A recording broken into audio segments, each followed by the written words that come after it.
सहले मुमतना। किसको कहा जाता है? कहा जाता है कि इंसान को जो लफ्ज जो पढ़ा जा रहा है वो लफ्ज पढ़ने में बहुत आसान है और मानी के एतबार से, मजमून के एतबार से उसमें बहुत वसाअत है और बहुत ही ज्यादा आला मकाम रखता है। तो अल्फाज सादा हैं और मानी बहुत ऊंचे हैं। अच्छा देखें, आसान है क्या? ये नजर डालें, आपको दिख रहा है वल अस्र। सबसे पहले आप देखें, वाव है, वल अस्र में वाव है। अब ये वाव कुरान में है लेकिन इसको हम अपनी जिंदगी में इस्तेमाल करते हैं। कभी सोचा है? मेरी और आपकी रोजमर्रा जिंदगी में इस्तेमाल हो रहा है। हम क्या कहते हैं? वल्लाह कहते हैं ना, वल्लाह। वल्लाह में वाव जो है ये कसम का है, इसके जरिए से कसम का मायना मिल रहा है। अल्लाह, अल्लाह मीन्स अल्लाह, वाव मीन्स कसम। तो कसम जो है, कसम का मायना जो है वो वाव दे रहा है। तो वाव कसमिया है, वाव हर्फ है और ये वाव जो है ये कसम का मायना दे रहा है। इसलिए हम कहते हैं अल्लाह की कसम नहीं कहते, वल्लाह। वल्लाह बोलते हैं ना, वल्लाह यानी अब सामने वाला समझ जाता है ये कसम खा रहा है। तो वाव है, इजी है, मेरी और आपकी जिंदगी में इस्तेमाल होता है वाव। दूसरा लफ्ज जो है अल अस्र है, ये भी मेरी और आपकी जिंदगी में आम है। हम बोलते हैं ये मेरा हम अस्र है, हाँ बोलते ना, ये असर हाजिर के तकाजे हैं। तकरीरों में सुना होगा तुमने, असर हाजिर के तकाजे, ये मेरा हम असर है। तो असर कुरान में जो लफ्ज इस्तेमाल हुआ वो ऐसा नहीं है कि मैंने और आपने कभी सुना नहीं, सुना है हम असर, हाँ असरी तकाजे के तहत ऐसा होना चाहिए, वैसा होना चाहिए, पेपरों में पढ़ा जाता है, तकारीर में सुना जाता है, ये सारी चीजें। वाला असर में वाव भी समझ में आ गया, असर भी समझ में आ गया। इन्नल इंसाना, अब इन्ना तो छोड़ दो, इंसान इजी है, मैं और आप बोलते हैं, अब भी इंसान, मैं भी इंसान, फुला इंसान, वो इंसान, इधर का इंसान, ये इंसान अच्छा नहीं, वो इंसान अच्छा नहीं, वो इंसान गलत, वो इंसान बुरा। इंसान तो बोलते हैं, अल्लाह ने भी वही लफ्ज इस्तेमाल किया, लफ्ज इंसान। उसके बाद में इन्नल इंसाना लफी, लफी में जो फा है वो भी इजी है, वो मेरी और आपकी जिंदगियों में हम बोलते हैं उसको। कैसा बोलते हैं? मैं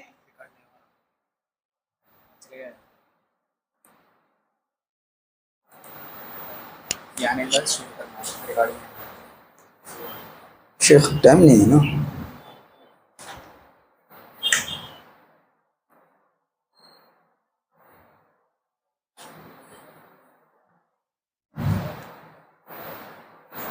इसको भी पॉज कर दो।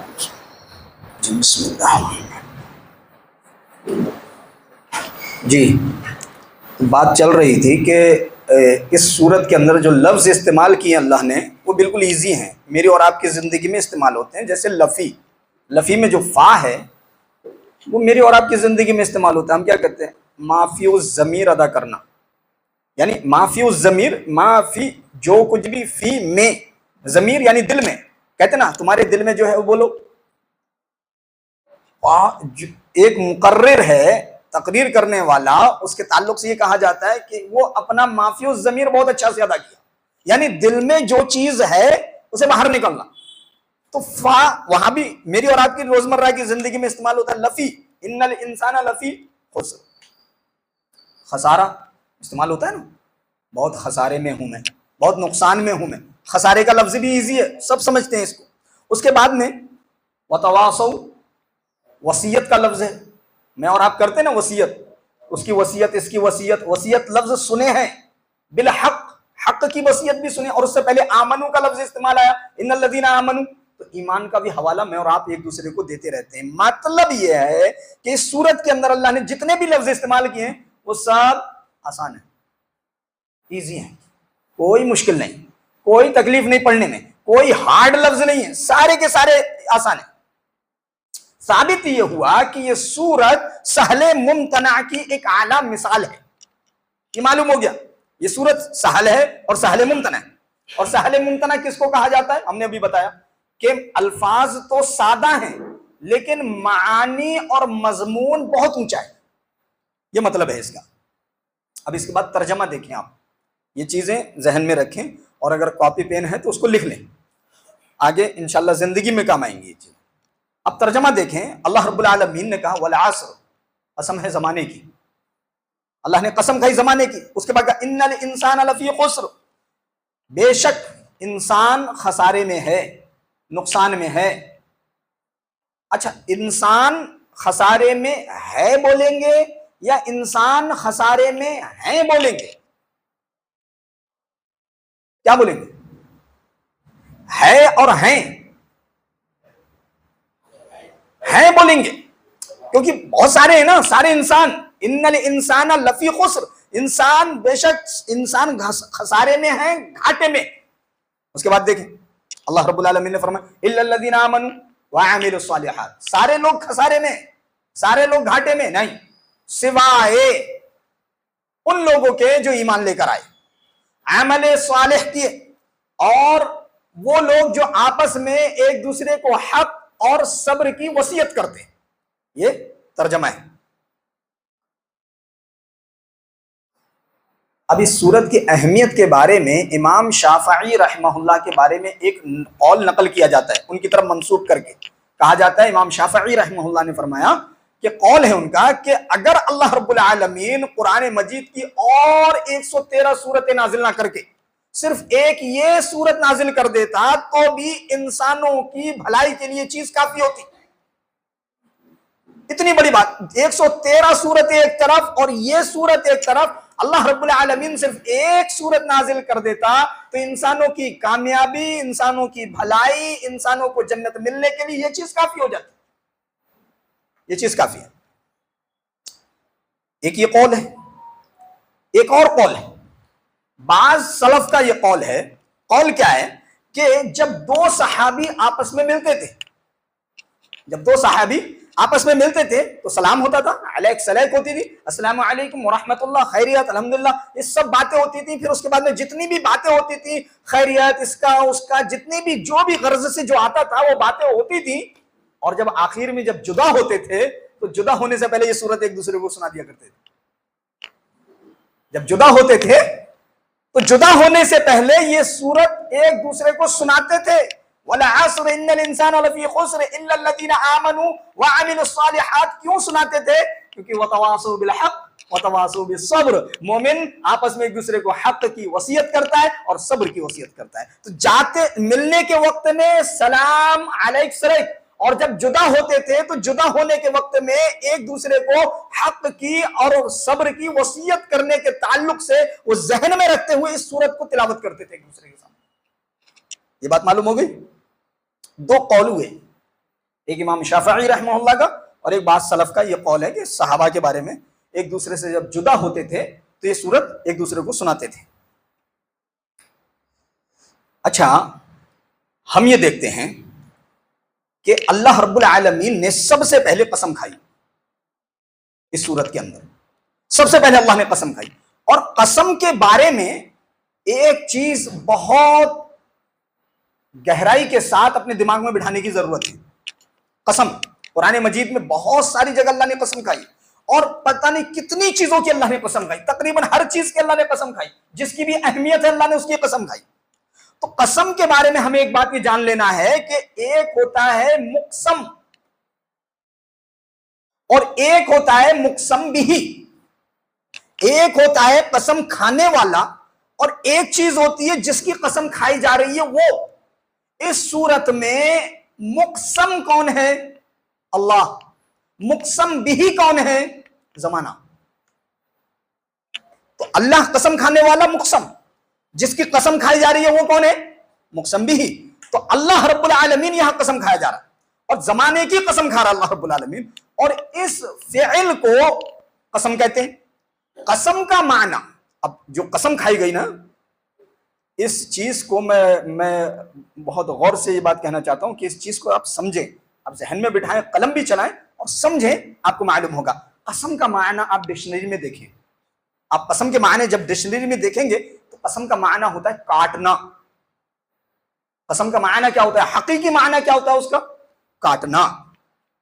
तो जो लोग कसम खाते हैं, मैं कसम खा रहा हूं अल्लाह की कसम, तो मेरे कसम खाने में और कसम के माने में रब्त क्या है? दोनों में ताल्लुक क्या है? कसम का माना तो है काटना। मैं कसम खा रहा हूं, मैं किसको काट रहा हूं? मैं अपनी कसम के जरिए से किसको काट रहा हूं, यही समझ में आ रहा है ना। कसम का माना जब काटना है तो मैं कसम खा रहा हूं तो मैं किस चीज को काट रहा हूं, या अल्लाह रब्बुल आलमीन जो कसम खा रहा है तो अल्लाह किसको काट रहा है, ये बात समझने की है। ताल्लुक क्या है, रब्त क्या है कसम में और कसम के मायने में। रब्त ये है कि जब ये मालूम हुआ कि वाव जो है ये कसम के लिए मायने में है, कसम के मायने के लिए आता है, और मायना क्या है, वो काटने का है। इसका मतलब यह हुआ कि इंसान जब कोई बात कहता है, कोई दावा करता है, किसी चीज को अपने होने का दावा कर रहा है, किसी चीज को पाने का दावा कर रहा है, किसी बात को बोलने का जब इंसान दावा कर रहा है, तो उस दावे पर जब वो कसम खाता है। अब जैसे मसलन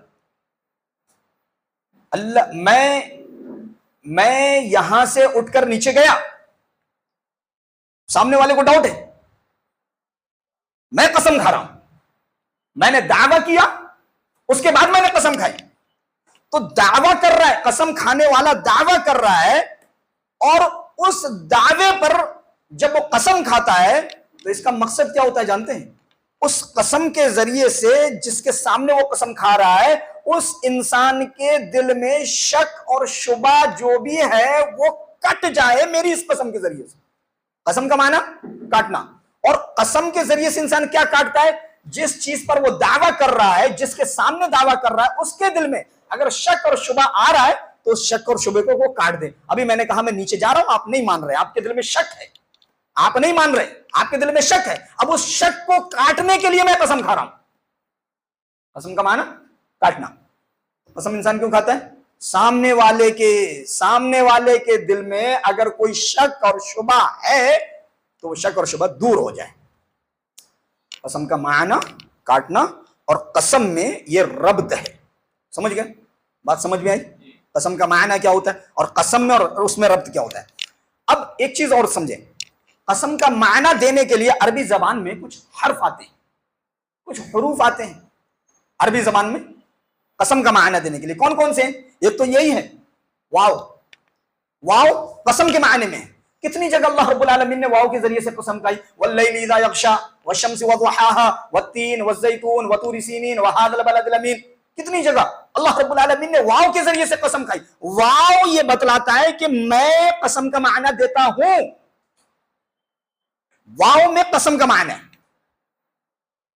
एक लफ्ज और आता है कसम के लिए, बा, जो मैं और आप भी इस्तेमाल करते हैं, बिल्लाह, बिल्लाही। तो बा भी कसम के मायने में आता है। तो वाव कसम के मायने में आता है, बा कसम के मायने में आता है।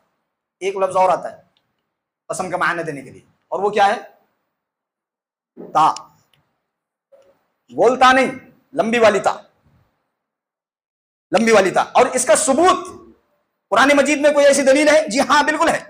हजरत इब्राहीम अलैहिस्सलातु वस्सलाम ने अपने कौम के लोगों से कहा था कि जब तुम यहां से पीठ फेर कर तुम जब जाओगे तो मैं तदबीर करूंगा तुम्हारे इन बुतों को कैसे तोड़ना है। तल्लाहि लअकीदन्ना सनामा, तल्लाहि।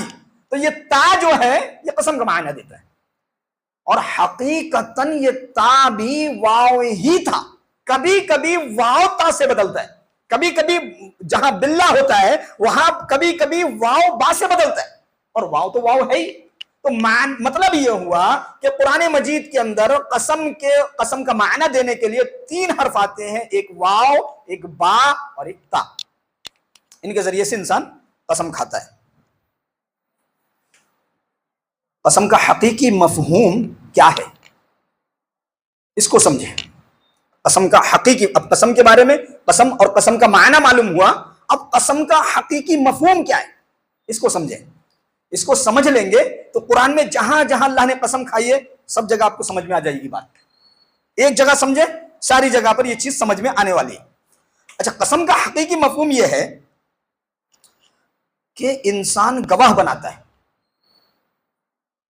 इंसान कसम खाकर गवाह बना रहा है। जिस चीज को गवाह बना रहा है उसको शहादत के तौर पर पेश कर रहा है। यानी अल्लाह गवाह है, मैंने ऐसा काम नहीं किया, मतलब मैंने ये काम जो नहीं किया है इस पर गवाह कौन, किसको बना रहा हूं मैं? अल्लाह को बना रहा हूं। तो जब इंसान कसम खाता है तो कसम के साथ, कसम के बाद या कसम के साथ इंसान शाहिद के तौर पर पेश करता है, यह गवाह है। अल्लाह की कसम, अल्लाह गवाह है। अल्लाह की कसम यानी अल्लाह देख रहा है, अल्लाह देखने वाला है, अल्लाह देख रहा है, अल्लाह जानता है। ये सारी चीजें कहते हैं ना, मैं और आप कसम के तौर पर, बाज लोग कहते हैं अल्लाह की कसम, बाज कहते हैं अल्लाह देख रहा है, अल्लाह जानता है। ये सारी चीजें कसम में आती हैं। तो इस मायने में जब इंसान शहादत पेश करता है, जैसा कि मैं कहूं वला असर, कसम है जमाने की, कसम है जमाने की। और अल्लाह रब्बुल आलमीन ने भी यही कहा। अल्लाह ने एक दावा पेश किया। क्या दावा था? इन्नल इंसान लफी खुस्र, बेशक इंसान खसारे में है, ये दावा।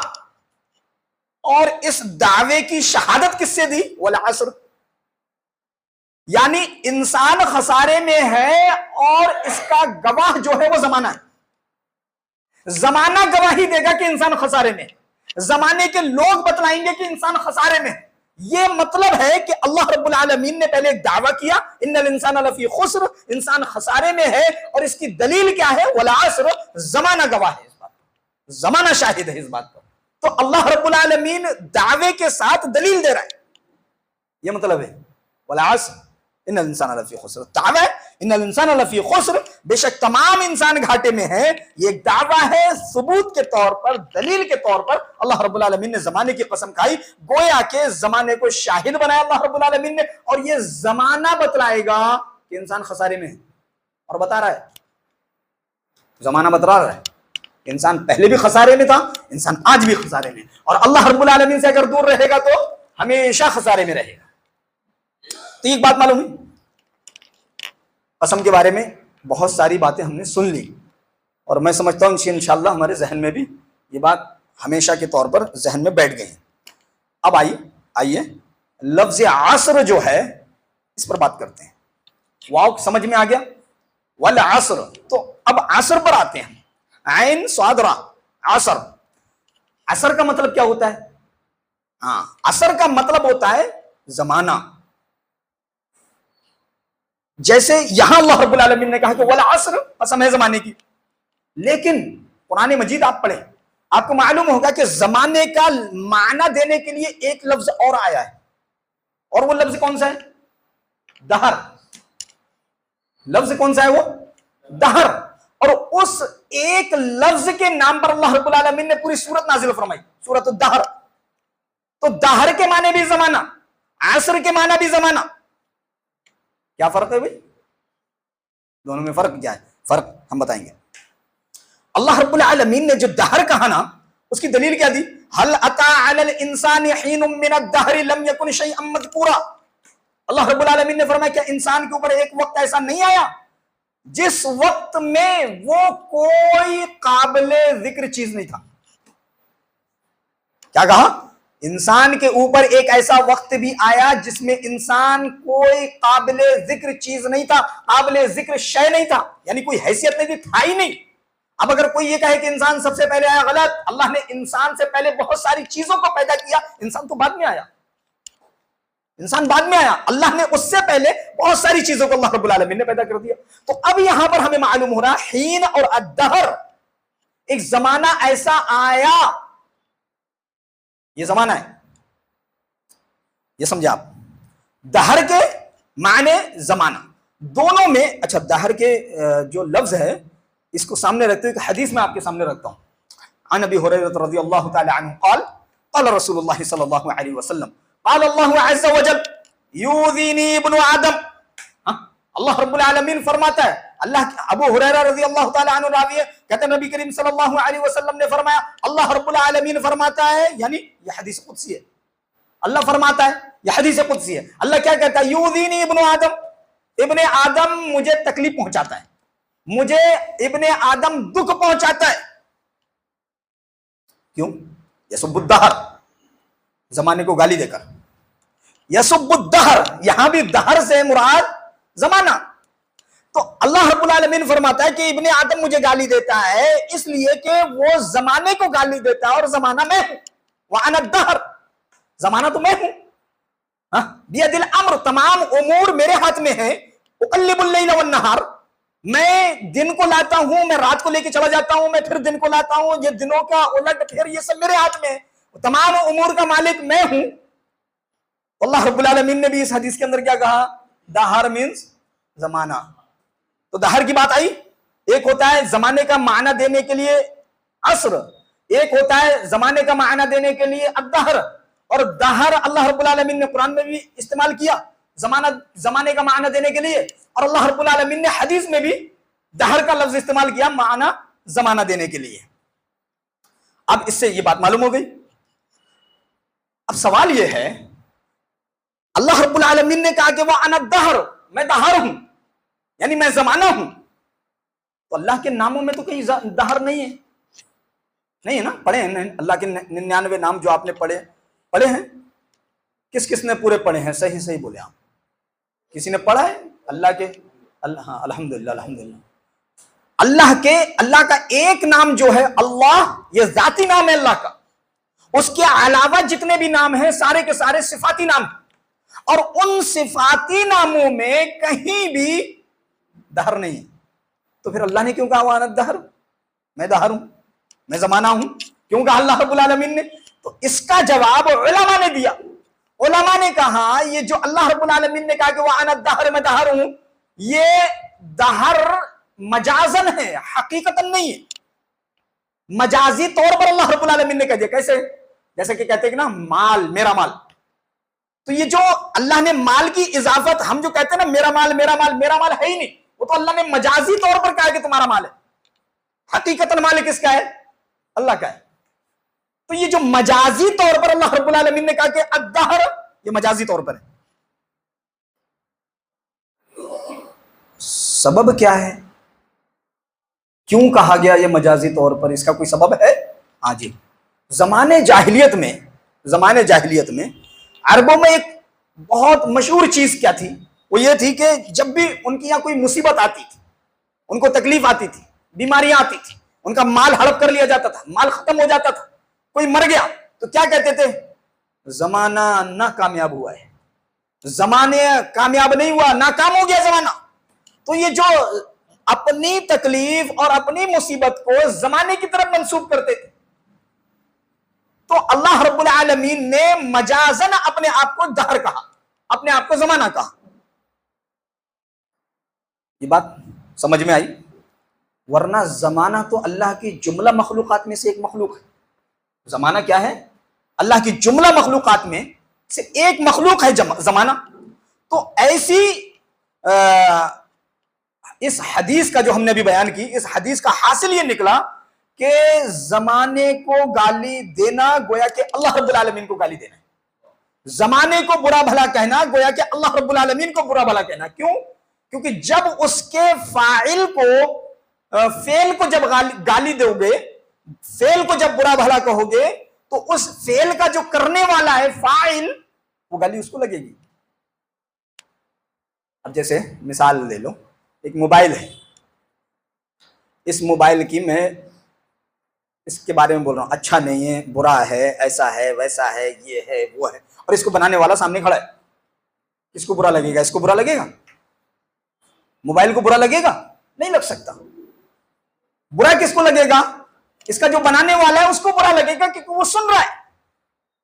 अल्लाह रब्बुल आलमीन जमाने का बनाने वाला है। अगर कोई इंसान जमाने को बुरा भला कहे तो गोया कि वो अल्लाह रब्बुल आलमीन को कह रहा है। अल्लाह रब्बुल आलमीन शिकायत कर रहा है, युदीनी इब्नु आदम, अल्लाह अकबर, इब्ने आदम मुझे बुरा भला कहता है, गाली देता है, तो ये दहर के बारे में बात हुई। अब आए असर के माने को समझें। अब दहर की बात हमने कर ली, दहर में कितनी चीजें आती है वो हमें मालूम हुई। अब असर के माने को समझते हैं कि अरबी का एक शायर है, अरबी का एक शायर है दुरैद बिन अस्सुम्मा। क्या कहता है वो? कहता है फ़इल्ला ततरुकी अज़ली सफ़ाहन। उसके बाद कहता है तलुम की अलैहि नफ्सु की गैर असर। क्या कहता है कि अपनी महबूबा को मुखातब करके कहता है, अपनी महबूबा को मुखातब करके कहता है कि अगर तूने बेवकूफी की वजह से मुझ पर मलामत करना नहीं छोड़ा तो अनकरीब तू अपने ऊपर मलामत करेगी और उस पर कोई ज्यादा जमाना नहीं गुजरेगा, जमाना नहीं गुजरेगा। दलील मुझे यहां से लेनी है। गैर आसरिन, इस्तेदलाल मुझे इस लफ्ज से करना है कि जमाने जो दहर में जो जमाना पाया जाता है, असर का भी माना जमाना पाया जाता है, इन दोनों में फर्क है। यह बतलाना चाह रहा हूं मैं। माना एक है, लेकिन उस माने को अल्लाह रब्बुल आलमीन ने यहां जो इस्तेमाल किया है, उसे जब तक आप नहीं समझेंगे, मामले को समझेंगे ही नहीं।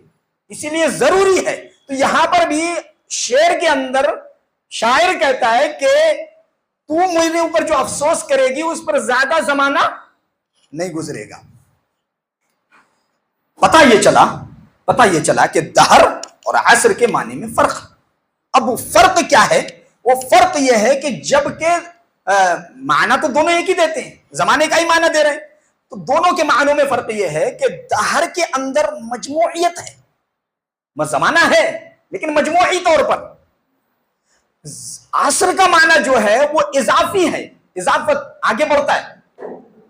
असर में जो जमाना है, उस जमाने का मतलब आगे करके जाना, और दहर का मतलब होता है मजमूई।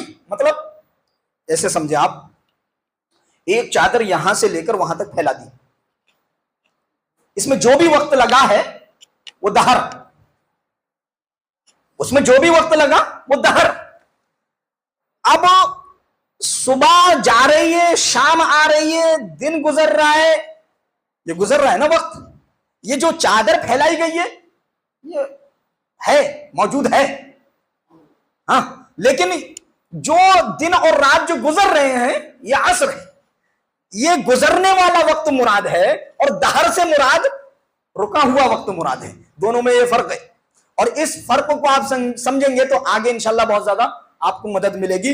असर का माना होता है गुजरने वाला जमाना, यह है असल माना, और दहर का माना होता है, दहर भी मीन्स जमाना है, लेकिन वो जमाना रुका हुआ जमाना।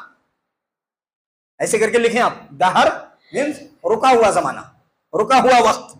क्योंकि अल्लाह रब्बुल आलमीन ने जब कुछ भी नहीं था, उस वक्त से लेकर अल्लाह रब्बुल आलमीन ने सारी चीजों को बनाया, बना दिया, वो काम खत्म हो गया, वो वक्त था।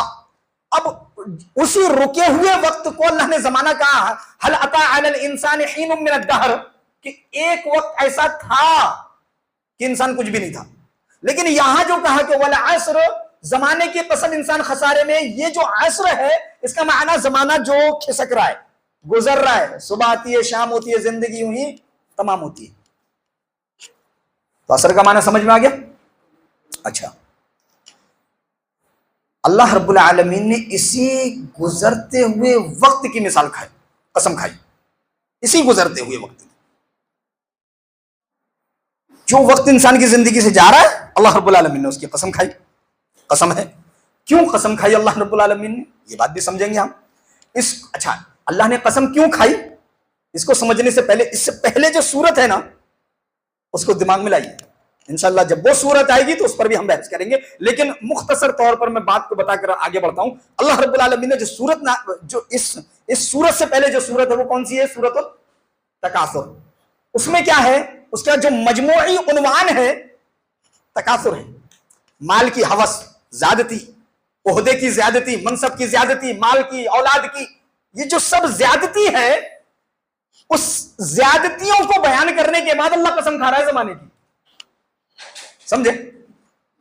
इस सूरत से पहले अल्लाह रब्बुल आलमीन ने ज्यादतियों का जिक्र किया कि बंदा मोमिन हमेशा ज्यादती में लगा रहा है, अपने वक्त को किस में लगा रहा है? हासिल करने में लगा रहा है। ये भी मेरा, वो भी मेरा, इधर से भी आ जाए, उधर से भी आ जाए, जो मेरा है वो भी आए, जो नहीं है मेरा वो भी आए, हराम हो हलाल हो, सब में लगा पड़ा है। और इसको जमा करने में वो ये बात भूल गया कि मुझे मरना भी है। वो ये जमा करने में वो ये भूल गया कि मुझे अल्लाह के सामने खड़ा भी होना है। वो ये भूल गया कि मुझे अल्लाह रब्बुल आलमीन के सामने सवाल और जवाब भी करना है। वो ये भूल गया कि मेरी जन्नत और जहन्नम का फैसला होना है। वो ये भूल गया कि मेरे मुआमलात अल्लाह रब्बुल आलमीन देख रहा है। सब भूल गया, बंदा भूल गया। तो मालो दौलत और हुसूल इक्तिदार, हुसूल मनसब की रेस में हम ये भूल गए, बहुत कुछ भूल गए हम। ये जो रेस लगी पड़ी है ना, वो क्या कर रहा है, मैं क्या कर रहा हूं, ये कितना कमा रहा है, वो कितना कमा रहा है, ये जो रेस है, इस रेस में हम इतना आगे निकल गए और हम ये भूल गए कि हमारे इन अमलों का नतीजा और उसका दिन भी आने वाला है। हम ये भूल गए। हमारे जो अमाल हैं इन पर पकड़ होगी, इन अमाल के बारे में अल्लाह रब्बुल आलमीन हमसे पूछेगा, हम ये भूल गए। तो नतीजा ये निकला, जिसकी हमने जो है फिक्र नहीं की, जिसको हमने कुछ अहमियत नहीं दी, वो मेरे और आपके सामने आने वाला है। जिसको हमने अहमियत नहीं दी, अमलों का नतीजा निकलेगा, उसकी कोई हमने अहमियत नहीं दी। तो सूरह तकासुर में तकासुर के नताइज अमल, जो वहां पर उस सूरत में जिन अमलों का तस्करा किया गया कि इंसान ये सारे अमल कर रहा है, उन अमलों का जो नतीजा होने वाला है, नताइज अमल, इससे हम बेखबर हो गए।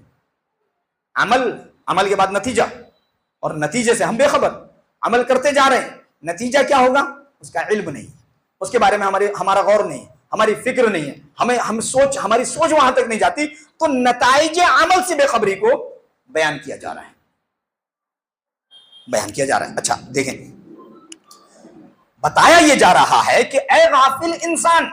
अब समझे बात, जो जितनी बातें हमने बताई वो सब जहन में रखते हुए अब इस जुमले पर गौर करें।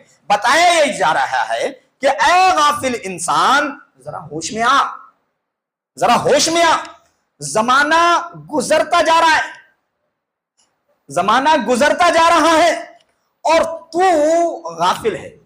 जमाना गुजर रहा है, तू गाफिल है। मसला वो नहीं जिसके पीछे तू पड़ा हुआ है, अरे माल दौलत, ये मसला नहीं है। तकलीफों में है, ये मसला नहीं है, ये तो गुजर जाएगा। ये तो जमाना है ना, ये गुजर जाएगा। असल मसला जो है वो ये नहीं है कि तू जिनमें गिरा हुआ है, असल मसला वो है जिनको हम भूले हुए, और वो क्या है? आखिरत। और एक चीज गौर करें आप, अगर दिल हिदायत के कानों से अगर सुनेंगे वल्लाह दिल हिल जाएगा। अल्लाह रब्बुल आलमीन ने कहा कि इंसान उस वक्त में कुछ नहीं था, एक वक्त ऐसा आया जिसमें इंसान कुछ भी नहीं था। फिर कसम खाई जमाने की, फिर एक वक्त ऐसा आएगा जिसमें इंसान कुछ नहीं होगा, फिर आएगा। और वो वक्त भी हीन दहर, और आने वाला भी दहर। मर जाएंगे, कोई हैसियत नहीं होगी। ऐनल मुल्कुल जब्बार, अल्लाह रब्बुल आलमीन वाज़ेह तौर पर इरशाद फरमाएगा, आज किसकी बादशाहत है? सबको अल्लाह रब्बुल आलमीन ने इस्तेनाबूद कर देगा, सबको अल्लाह रब्बुल आलमीन खत्म कर देगा। फिर कहेगा कि आज बादशाहत किसकी है? तो एक वक्त वो था, एक वक्त और आएगा। बीच में ये जो रनिंग वक्त है वो भी रुका हुआ था, आगे भी रुक जाएगा ना। जन्नत में वक्त नहीं रुकेगा, बिल्कुल रुकेगा, बुढ़ाई नहीं होगा इंसान। जवानी ही जवानी। आज यहां पर इंसान दाढ़ी रखकर दाढ़ी मुंडा दे रहा है जवान दिखने के लिए। हैरत होती है, शर्म आती है देखते हुए ऐसे लोगों को जिन्होंने दाढ़ी रखी फिर बाद में मुंडा दी। हैरत होती है, इंसान जवान बनना चाह रहा है, लेकिन जमाना रुकेगा नहीं, गुजर रहा है, ये गुजरने वाला जमाना है। तो मसला वो नहीं है जिसके पीछे हम पड़े, मसला वो है जिसको हम भूल चुके हैं, ये मसला है। और इन मसलों को समझने के लिए आपको कुरान से जुड़ना पड़ेगा। ये जो जिन मसलों में मैं और आप गिरफ्तार हैं, ये चंद दिनों के हैं, ये चले जाएंगे, ये मसले निपट जाएंगे। मसला हकीकत में ये है जिसको नजरअंदाज हमने और आपने कर रखा है। तो ये सूरत ये बताती है कि असर की तहकीक करते हैं। ये मसला जो है कि जिसको हम भूले हुए हैं, उसको ये सूरत बतलाती है। बात समझ में आई? अद्दहर और असर की जो बात थी वो यहां पर मुकम्मल हुई। अच्छा, असर के ताल्लुक से एक बात और, असर में कितने लफ्ज हैं? 3 लफ्ज हैं, आइन, स्वाद, रा। इसका मादा अल असर, माना क्या होता है इसका? जमाना। लेकिन ये जो असरुन का जो असर का जो असल माना है, उसके माना होता है निचोड़ना। ये बात अगर आप समझ गए, पूरी सूरत समझ गए आप। असर का है आसिर, ऐन स्वादरा, इसका असल माना होता है निचोड़ना। अल्लाह रब्बुल आलमीन ने बयान किया कि दलील है इसकी कि अल्लाह रब्बुल आलमीन ने बयान किया कि यूसुफ अलैहिस्सलाम को जब जो है कैद में डाले गए, तो यूसुफ अलैहिस्सलाम के साथ ही 2 नौजवान और भी गए कैद खाने में। तो जब वहां पर कैद खाने में गए, उन दोनों की काफी दिनों तक रहने में दोस्ती हो गई यूसुफ अलैहिस्सलाम से। यूसुफ अलैहिस्सलाम देखने में खूबसूरत थे, हाँ, और जो है हुस्न अखलाक वाले थे, तो वो लोग समझते थे शायद इनको फंसाया गया है। वो लोग भी कहते थे, दोस्ती हो गई। अब दोस्ती हो जाने में दोनों ने ख्वाब देखा, अलग अलग ख्वाब दोनों आदमियों ने देखा। अब जब ख्वाब देखा तो यूसुफ अलैहिस्सलाम के पास आए और कहने लगे कि हमने ख्वाब देखा है, क्या आप ताबीर बता सकते हैं?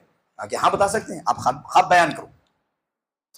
तो उनमें से एक ने ख्वाब देखा, इन्नी आसिरु खमरा। हमने कहा आसिर का माना निचोड़ना, वही लफ्ज यहां इस्तेमाल हुआ, इन्नी आसिरु खमरा। एक ने ख्वाब देखा कि मैं शराब निचोड़ रहा हूं, खमरुन शराब, आसिर निचोड़ना, तो मैं शराब निचोड़ रहा हूं। इस्तिदलाल हमें इसी लफ्ज से करना है। उसने दूसरे ने जो ख्वाब देखा वो बताना मकसूद नहीं है, और वो वाकई में हुआ क्या वो भी नहीं बताना है, वो आप सब लोग जानते हैं। बताना यह है कि यहां पर अल्लाह रब्बुल आलमीन ने भी इस्तेमाल किया, उसने जो लफ्ज इस्तेमाल किया उसको बयान करना है, इन्नी आसिरु खमरा, मैं शराब निचोड़ने वाला। और दूसरे ने जो ख्वाब देखा कि मैं सर पर एक टोकरी रखा हुआ हूं, उसमें रोटियां हैं और परिंदे जो है वो उसको नोच रहे हैं। तो इस्तिदलाल ये है कि ख्वाब में लफ्ज इस्तेमाल किया गया आसिर, इसका माना होता है निचोड़ना, खमरुन शराब, तो मतलब आसिर का माना होता है निचोड़ना। अब इस निचोड़ने के माने को दिमाग में रखें और असर को पढ़ें। अब बात आएगी असल समझ में, असल बात अब समझ में आती। आसिर का माना क्या? निचोड़ना, और इस निचोड़ने के माने को सामने रखते हुए आप सूरत पढ़ें। अब ये जो निचोड़ना है ना, इस निचोड़ने को समझें आप। किसी चीज को निचोड़ दिया जाए, निचोड़ना, नींबू को ऐसे करके पीसते हैं ना, इसको निचोड़ना बोलते हैं ना। हाँ, अब नींबू को निचोड़ने के बाद उसका रस जो बाहर आ जाता, उस रस को दोबारा नींबू में रख सकते? नहीं रख सकते। गन्ना है, गन्ने को निचोड़ दो मशीन में डालकर, रस बाहर आ जाए, दोबारा उसको उस गन्ने में डाल सकते? नहीं। दुनिया चाहे जितनी भी तरक्की क्यों ना कर ले, साइंस जितना भी आगे क्यों ना बढ़ जाए, दुनिया की कोई सी भी ताकत आ जाए, नींबू के रस को उसी तरह से नींबू में वापस नहीं रखा जा सकता। इसको बोलते हैं निचोड़ना। कोई भी टेक्नोलॉजी आ जाए उसमें जो है डाल नहीं सकती। तो अल्लाह रब्बुल आलमीन क्या फरमाता है कि ऐ मेरे बंदो, तुमने देखा नहीं कि जो अब जवानी, बचपन और जवानी और बुढ़ापा, बचपन निचोड़ता है तब जवानी आती है, जवानी निचोड़ती है तब बुढ़ापा आता है। तो ये जो निचोड़ने की बात है, जिस तरह से नींबू का रस नींबू में नहीं रखा जा सकता, इसीलिए बचपन निचोड़ जाने के बाद जवानी में बचपन नहीं रखा जा सकता, इसी तरह से जवानी निचोड़ जाने के बाद बुढ़ापे में जवानी को वापस नहीं लाया जा सकता। इस मायने को अल्लाह रब्बुल आलमीन ने वाज़ेह तौर पर मुझे आपको समझाया कि निचोड़ने का मतलब यह है कि इंसान जो चीज एक अपने असल से बाहर आ जाए उसे फिर असल में लौटाना नामुमकिन है। इसीलिए इंसानी जिंदगी से अगर बचपन निकल जाए लौट कर नहीं आ सकता, जवानी निकल जाए लौट कर नहीं आ सकती, बुढ़ापा आ गया जवानी को इंसान तरसता रहता है। इसीलिए शायर ने कहा या वया लैत शबाब यऊद यौमन, शायर ने कहा कि वया लैत शबाब यऊद यौमन व अखबिरुहु बिमा फअल अल मशी, कि ऐ काश जवानी लौट कर आती, काश जवानी लौट कर आती, फिर मैं जवानी को बताता कि बुढ़ापे ने मुझ पर क्या क्या सितम किए। जवानी काश लौट कर आती, फिर मैं जवानी को बताता कि बुढ़ापे ने मुझ पर क्या क्या सितम किए। हाँ, ये जो काश है ये होता नहीं कभी। जवानी लौट कर नहीं आती, चाहे जितने भी अपने जिस्म पर पॉलिश कर लो, जवानी लौट कर आने वाली नहीं है। तो मालूम हुई, अच्छा जवानी बुढ़ापे की जब बात आई, बुढ़ापा इंसान जब पहुंच जाता है तो बुढ़ापे के ताल्लुक से कुरान भी कुछ कहता है। कुरान ने भी बुढ़ापे के ताल्लुक से बहुत अहम पैगाम दिया अल्लाह रब्बुल आलमीन। अल्लाह फरमाता है कि वक़ज़ा रब्बुका अल्ला तअबुदू इल्ला इय्याहु व बिल वालिदैनि इहसाना, इम्मा यबलुगन्ना इंदकल किबरा अहदुहुमा औ किलाहुमा फला तकुल लहुमा उफ वला तनहरहुमा वक़ज़ा रब्बुका अल्ला तअबुदू। तुम्हारा रब इस बात का हुक्म दे रहा है कि इबादत सिर्फ और सिर्फ अल्लाह की होनी चाहिए। वक़ज़ा रब्बुका अल्ला तअबुदू इल्ला इय्याहु व बिल वालिदैनि इहसाना, और वालिदैन के साथ में इहसान होना चाहिए। इम्मा यबलुगन्ना इंदकल किबरा अहदुहुमा, जब इम्मा यबलुगन्ना इंदकल किबरा अहदुहुमा, जब तुम उन दोनों में से किसी एक को पाओ, या फिर औ किलाहुमा, या फिर दोनों को पाओ, तो उनके साथ में क्या करो?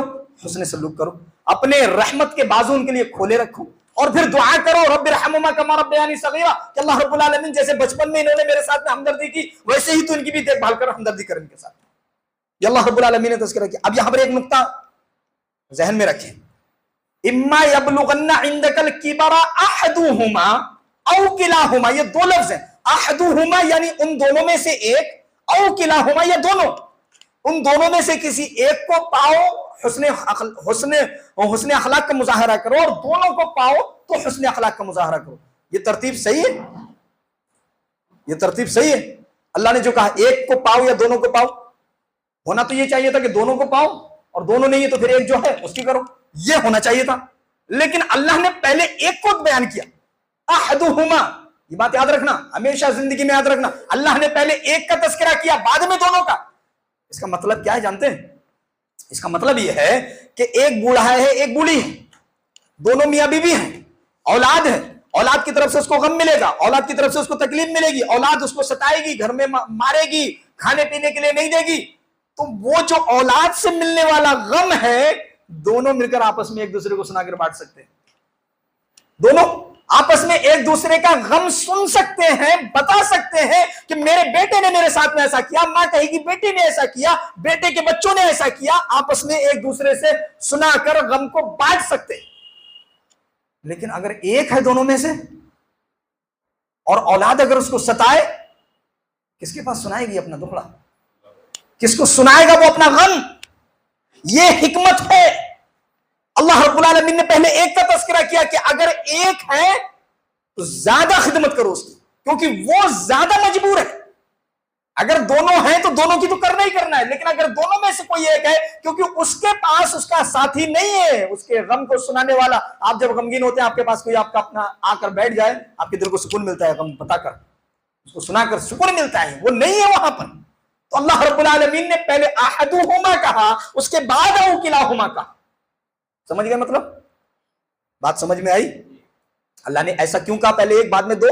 इसलिए कि एक ज्यादा हकदार है, क्योंकि उसका गम सुनने वाला उसके पास में कोई भी नहीं है। ये बात समझ में आ गई? अज़ान कब है? 8। अच्छा, तो ये बात अहदुहुमा के ताल्लुक से हमें समझ में आ गई। तो बुढ़ापा किसको कहते हैं? जब जवानी निचोड़ जाती है। इसी बात पर थे ना हम, निचोड़ने की बात, कि बुढ़ापा उसको कहते हैं जब जवानी निचोड़ जाती है। और जवानी किसको कहते हैं? जब बचपन निचोड़ दिया जाता है।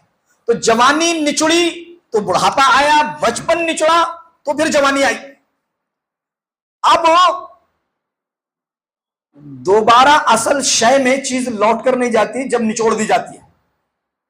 ये बात मैं बार बार दोहरा रहा हूं, जो चीज निचोड़ दी जाती है वो वापस नहीं जाती, जो चीज निचोड़ दी जाती है वो वापस नहीं जाती। अल्लाह रब्बुल आलमीन फरमा रहे वल अस्र, लोगो होश में आओ, तुम्हारी जिंदगी से वक्त गुजर रहा है, ये तुम्हारी जिंदगियों में वापस नहीं आने वाला। ये वक्त इतना कीमती है कि अगर तुम्हारी जिंदगी से एक लम्हा भी अगर निकल जाए तो इस दुनिया की सारी दौलत देकर आप खरीद नहीं सकते। उस लम्हे को अपनी जिंदगी में वापस ला नहीं सकते, क्योंकि आसर के माने में निचोड़ना है। और अल्लाह रब्बुल आलमीन कह रहा है जो निचड़ गया तुम्हारी जिंदगी से जो वक्त, उस वक्त को तुम अपनी जिंदगी में वापस नहीं ला सकते, किसी भी सूरत में नहीं ला सकते।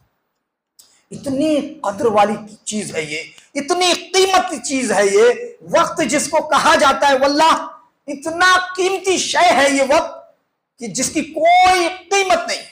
सारी दुनिया मिलकर आपके एक लम्हे को आपकी जिंदगी में वापस नहीं ला सकती। एक लम्हे को, घंटे 2 घंटे साल तो दूर की बात, एक लम्हा आपकी जिंदगी में वापस नहीं आ सकता। जो जिंदगी से लम्हा गुजर गया कोई सी भी कीमत देकर आप उसको नहीं ला।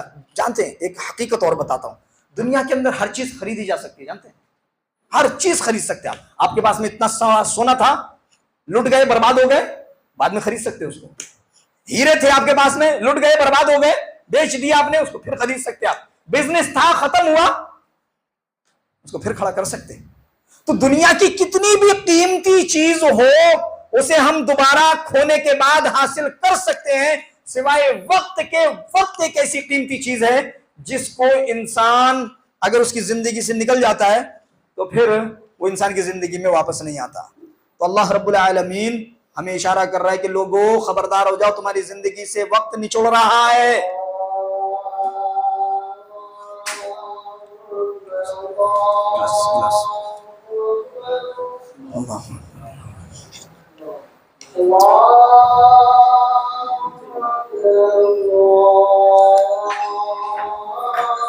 वक्त जो है बड़ा कीमती सरमाया है, जो इंसान की जिंदगी से एक बार निकल जाए तो फिर इंसान की जिंदगी में वापस नहीं आ सकता। और हकीकी मायनों में ये बेहतरीन, यही सरमाया है। असल ये आपका सरमाया है, ये हमारा सरमाया असल बोले तो वक्त है।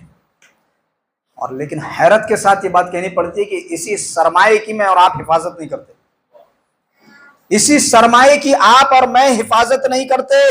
ये असल पूंजी है, मेरी और आपकी असल पूंजी क्या है? वक्त, जिसकी मैं और आप हिफाजत नहीं कर पाते। और यकीन माने बेफायदा चीजों के पीछे हम उसे बर्बाद कर रहे हैं। बेफायदा चीजें, दुनिया के अंदर जितनी भी चीजें हैं सब बेफायदा है। अब आप सवाल ये कर सकते हैं कि आप सारी चीजों को बेफायदा क्यों बोल रहे हैं? आप ये सवाल कर सकते हैं कि आप सारी चीजों को बेफायदा क्यों बोल रहे हैं? दुनिया की बहुत सारी चीजें हैं, बीवी है, फायदा नहीं है? बीवी से फायदा है ना, घर से फायदा है ना, माल से फायदा है ना। मैं ये बात ऐसे नहीं कह रहा हूं, दुनिया की सारी चीजें बेफायदा। दुनिया के अंदर जितनी भी नियामतें मिली है ना, उन नियामतों में नुक्स है। और ये बात समझाकर इंशाल्लाह हम अपनी बात खत्म कर देंगे, और इंशाल्लाह आने वाले इतवार को बात यहीं से आगे इंशाल्लाह हम शुरू करेंगे। हम अभी वल असर में हैं, इंशाल्लाह ये बात समझकर हम अगले बार इंशाल्लाह इसी बात को आगे करेंगे। दुनिया के अंदर जितनी भी नियामतें मिली हैं उनमें नुक्स है, 3 तरह का नुक्स है। दुनिया में जितनी भी नियामतें मिली उनमें 3 तरह का नुक्स है। पहला नुक्स, क्वांटिटी नहीं मिली, जितना मिलना चाहिए उतना नहीं मिला। दूसरा, क्वालिटी नहीं है, जैसी मिलनी चाहिए वैसी नहीं मिली। और तीसरी चीज, तीसरी खराबी, तीसरा नुक्स इस दुनिया के अंदर मिलने वाली नियामतों में हमेशगी के लिए नहीं है, ना पायदार है। तो 3 नियामतें इस दुनिया में इंसान को मिली। नियामतें जितनी भी मिली हैं, उन जितनी भी नियामतें मिली उन सारी नियामतों में एक नुक्स, 3 तरह का नुक्स है कि एक तो क्वांटिटी नहीं मिली, दूसरा क्वालिटी नहीं मिली, तीसरा हमेशा के लिए नहीं मिली। और जब दुनिया की नियामतों में ये 3 खराबियां हैं तो अल्लाह रब्बुल आलमीन क्या कहता है? मेरे पास आ जाओ जन्नत में। अल्लाह कहता है मेरे पास आ जाओ जन्नत में, और मेरे पास आओगे तो अपनी जिंदगी का एक एक लम्हा इस्तेमाल करके आना, तभी मिलेगी मेरी नेमत। ये वक्त को गुजार कर, चबूतरों पर बैठकर, होटलों में बैठकर जन्नत मिलने वाली नहीं है। वक्त गुजार रहे हैं आप। यारी दोस्ती अच्छी चीज है, यार के पीछे अपना वक्त बर्बाद कर देना ये अक्लमंदी नहीं, ये बेवकूफी है, ये बेवकूफी है। दोस्ती करना गलत बात नहीं है। सहाबा में भी दोस्तियां थी, बड़ी बड़ी गहरी दोस्ती थी। नबी करीम सल्लल्लाहु अलैहि वसल्लम और हजरत अबू बकर सिद्दीक रज़ी अल्लाह तआला अन्हु की दोस्ती मिसाली दोस्ती, लेकिन वो दोस्तियां वक्त जाय करने की नहीं थी। आज हम अपने समाज में देखते हैं दोस्ती के नाम पर लोग गलत सलत कुछ भी नहीं देख रहे, वक्त बर्बाद कर रहे हैं, जहां बैठे घंटों बैठे हुए गुजार दे रहे। अल्लाह रब्बुल आलमीन फरमाता अपनी जिंदगी का एक एक लम्हा इस्तेमाल करो और मेरे पास में आओ, जन्नत में दाखिल हो जाओ। और मेरे पास जो नियामतें मिलेंगी वो नियामतें मामूली नहीं होंगी, उनमें कोई नुक्स नहीं होगा, कोई नुक्स नहीं होगा। दुनिया में देखो क्वांटिटी नहीं मिली, शादी हुई एक ही बीवी मिली, शादी हुई, एक ही बीवी मिली, ज्यादा मिल सकती है, ज्यादा से ज्यादा 4, उससे ज्यादा नहीं। अच्छा, जो मिली क्वालिटी नहीं है, जो मिली वो अच्छी नहीं है। अब देखो ना कैसे कैसे खूबसूरत लोगों को कैसी कैसी औरतें मिल जाती हैं, झाड़ुओं से चप्पलों से पिटाई लगती है। तो जो मिली वो बराबर मिली नहीं। ये दुनिया की नेमत। औरत क्या है? नेमत है ना। औरत को नेमत कहा गया ना, नेमत है। तो जैसी मिली दुनिया में, एक मिली, छोटी थोड़ी मिली।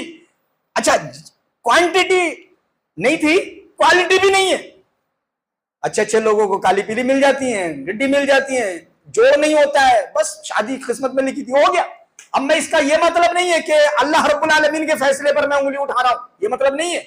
मैं ये बतलाना चाह रहा हूं कि दुनिया में जो नियामतें मिली उनमें नुक्स है। बड़ा घर चाहिए था, छोटा मिला है।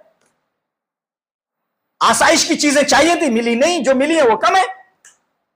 तो पहली चीज क्वांटिटी नहीं मिली, दूसरी चीज क्वालिटी नहीं मिली, तीसरी चीज परमानेंट नहीं है, छोड़कर जाना है। एक इंसान इंजीनियर बना, वो कब तक है इंजीनियर? जब तक जिंदा है, जिंदा रहने तक इंजीनियर। और जैसे ही वो मरा, उसकी इंजीनियरिंग कहां रह गई? इधर। आगे क्या जाने वाला है? अमल। और जिसको हम भूले हुए हैं, तो दुनिया के अंदर अल्लाह रब्बुल आलमीन ने जितनी भी नियामतें दी हैं उनमें 3 खराबियां मौजूद है। हर नियामत को देख ले आप, कोई सी भी नियामत जिसको आप नेमत समझते हो, खूबसूरती नेमत है ना, थोड़ी मिली है, ज्यादा नहीं, थोड़ी देर के लिए मिली है, हमेशा के लिए नहीं। जैसी मिलनी चाहिए थी वैसी भी नहीं मिली। तो हर नियामत में ये 3 खराबियां मौजूद है। अल्लाह रब्बुल आलमीन फरमाता है, मेरे पास आओ, जन्नत में कोई खामी नहीं मिलेगी तुम्हें मेरी नेमतों में। अल्लाह अकबर, अल्लाह। क्या नियामत है अल्लाह रब्बुल आलमीन ने बयान फरमाई, कितनी नियामत है। जो भी नियामत मिलेगी उनमें 3 खामियां नहीं होंगी, 3 खूबियां होंगी। और 3 खूबियों का जिक्र कर इंशाअल्लाह हम अपनी बात को खत्म करेंगे। 3 खूबी क्या है? अल्लाह रब्बुल आलमीन ने कहा कि मेरे जन्नत में आना है तो एक एक लम्हा इस्तेमाल करके आना पड़ेगा। ये वक्त को जाय करके आप जो है कदर नहीं करोगे तो खसारे में रहोगे, जैसा कि इन्नल इंसाना लफी खुस्र। इसलिए अगर तुम्हें दुनिया में इसीलिए क्या कहा गया कि इंसान खसारे में। अगर तुम्हें दुनिया मिल भी गई, मान लो ना दुनिया मिल गई, फिर भी तुम खसारे में हो। दुनिया अगर मिल गई, नहीं मिली तो हो खसारे में। ना खुदा ही मिला, ना विसाले सनम, ना इधर के रहे और ना उधर के रहे। तो एक इंसान ना फरमान है और दुनिया उसको मिल जाए तो दुनिया वाले कहते हैं चलो उधर का नहीं तो इधर का तो हुआ। लेकिन हकीकी मानों में अगर उसे दुनिया भी मिल रही है तब भी नुकसान में है। और नुकसान में क्यों है, हमने उसकी वजह बतला दी। अल्लाह रब्बुल आलमीन की नियामतों का तज़किरा सूरह मोहम्मद में अल्लाह रब्बुल आलमीन ने अपनी नियामतों का तज़किरा किया। क्या मेरे बंदो मेरे पास आ जाओ, मेरे पास जो नियामतें हैं उनका तज़किरा अल्लाह रब्बुल आलमीन करता है। उनमें 3 खामियां नहीं है, 3 खूबियां अल्लाह रब्बुल आलमीन ने फरमाया। क्या फरमाया? मसलुल जन्नतिल्लती वुइदल मुत्तक़ून। मिसाल दी अल्लाह रब्बुल आलमीन ने उस जन्नत की जिसका वादा अल्लाह रब्बुल आलमीन ने इंसानों से किया है, मुत्तकियों से किया है, मुत्तकियों से, तकवे वालों से। तकवे वाले जाएंगे जन्नत में, तकवे वाले जाएंगे। अब क्या है उसमें? फीहा अनहार, उसमें नहरें हैं। कौन सी नहर? मिम्मा इन, पानी की नहरें। दुनिया के अंदर पानी की किल्लत है ना, पानी की किल्लत है ना। किसी को एक गिलास, किल्लत के जमाने में एक गिलास पीने के बाद में दूसरा गिलास मांगो, मुंह सुखड़ जाता है उसका। पानी की किल्लत है, अच्छे और उम्दा पानी की किल्लत। बड़े बड़े पैसे देकर इंसान आज पानी को खरीद रहा है। दुनिया के अंदर पानी तो मिला है, थोड़ा है, जितना मिलना चाहिए उतना नहीं मिला। और बसा औकात हिंदुस्तान के अंदर ऐसे इलाके भी हैं 4-4, 5-5, 10-10 लाख रुपए लगाकर भी बोर लगाते हैं लेकिन पानी नहीं आता। तो दुनिया के अंदर पानी तो मिला थोड़ा, और जहां ज्यादा मिला है वहां क्वालिटी नहीं, अच्छा पानी नहीं, अच्छा पानी बहुत कम है। अल्लाह रब्बुल आलमीन फरमाता है कि हमारे पास में नहरें हैं, और वो नहरें किसकी हैं? वो पानी की हैं। और उस पानी की खासियत यह है गैर आसिन, बदबूदार नहीं होगा, खराब नहीं होगा, कभी भी खराब नहीं होगा। कभी भी दुनिया के अंदर थोड़ा सा पानी रख दो, कीड़े पड़ जाते हैं उसके अंदर छोटे छोटे, ना नहा सकते ना धो सकते, आप कुछ नहीं कर सकते, पानी खराब हो जाता है। अल्लाह रब्बुल आलमीन फरमाता है कि हमारी ये जो नेमत तुमको मिलने वाली है, पानी वो वाफिर मकदार में मिलेगा, हमेशा के लिए मिलेगा, और उसका जो मजा होगा कभी खराब नहीं होगा। अच्छा, एक चीज ये, उसके बाद में कहा वह अनहार, और भी नहरें, मिन लबन, दूध, दूध की नहरें। और ये दूध जो होगा, लम यतगय्यर तअमहु, इसका जो मजा है वो बदलेगा नहीं, बदलेगा नहीं। एक तो चीज मिलेगी, वो थोड़ी नहीं, बहुत, और उस चीज की जो क्वालिटी होगी, उस क्वालिटी के बारे में यहां तक कहा गया कि वो नियामतें ऐसी हैं कि तुम्हारा जहन, तुम्हारा दिल और दिमाग वहां तक पहुंच ही नहीं सकता, इंसानी दिमाग वहां तक नहीं पहुंच सकता। ऐसी नियामत अल्लाह रब्बुल आलमीन ने रखी। और उसका तस्करा करते हुए अल्लाह ने फरमाया वअनहारुम मिन लबनिन लम यतगय्यर तअमहु, ऐसी दूध की नहरें होंगी। आज के जमाने में असली सही दूध मिलता है? कोई भी कितना भी बोले कि ये बिना पानी का है, फिर भी पानी रहता है उसके अंदर, इल्ला माशाअल्लाह कोई अल्लाह से डरने वाला हो तो दूध में पानी ना मिला है, वरना दूध में पानी होता ही है। आज एक गिलास खालिस दूध के लिए तरसते हैं हम। अल्लाह रब्बुल आलमीन नहरें बहा रहा है, खालिस दूध की नहरें बहा रहा है। किसके लिए? मुत्तकियों के लिए। बनेंगे मुत्तकी, पाएंगे जन्नत, पाएंगे वो नहरें इंशाअल्लाह। अल्लाह रब्बुल आलमीन मुत्तकियों के लिए दूध की नहरें बहा रहा है।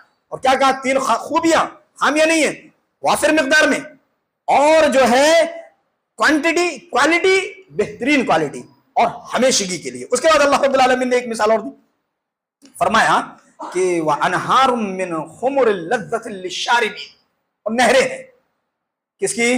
शराब।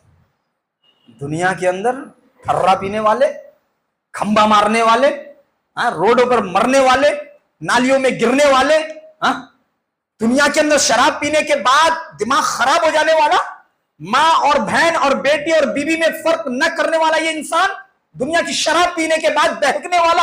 अल्लाह रब्बुल आलमीन अपने यहां शराब पिलाने की बात कर रहा है, जिसको पीकर इंसान का दिमाग तरोताजा हो जाता है।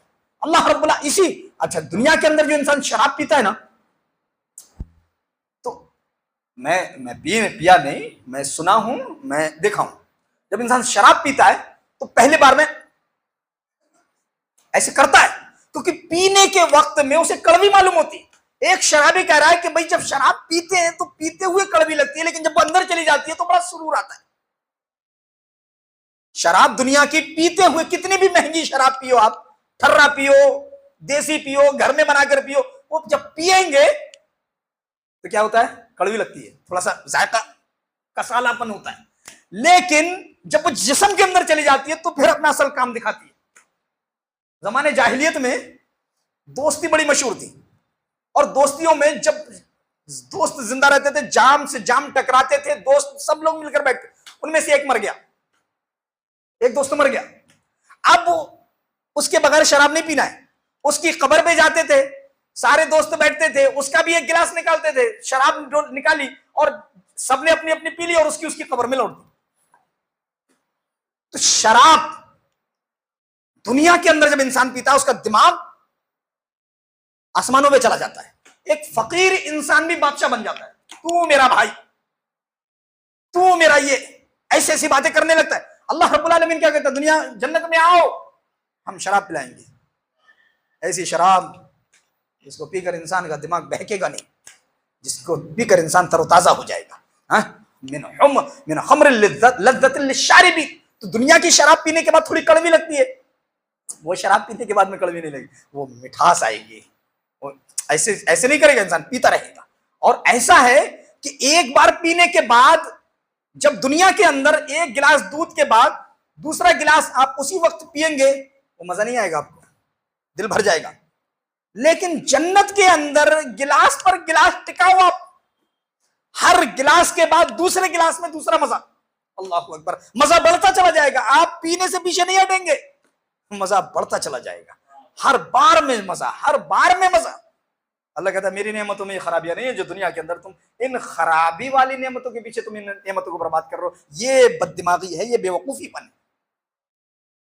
बातें बहुत सारी हैं, कही जा सकती है, बोली जा सकती है, लेकिन कुरान है, इसमें गहराई में जाना है, इसको समझना है, तब जाकर हमें मालूम होगा जिंदगी का मकसद क्या है। अल्लाह ने जो नेमतें दी हैं वो है क्या, हम जानते नहीं ना। इसीलिए मोहतरम हाजरीन, जितने लोग यहाँ पर मौजूद हैं, सारे लोग इस बात की कोशिश करें कि हर इंसान अपने साथ एक शख्स को लेकर आएगा। इस बात का इरादा करें। आप ये जो रोशनी जो फैल रही है, इस रोशनी को आप अपने अंदर, अपने दिलों में जो ले रहे हैं, कितने दिल वीरान पड़े हैं बाहर, खुदा उनकी फिक्र करें। ये दावत है, ये तबलीग है, उनको लेकर आए, उनके दिलों में भी ये रोशनी जागे, जले ये चिराग, जिसकी वजह से उनके दिल भी मुनव्वर हों। एक आदमी के दिल मुनव्वर होगा, एक खानदान का दिल मुनव्वर होगा। इसीलिए जरूरी है कि अपने दोस्त और अहबाब को यहाँ लेकर आए।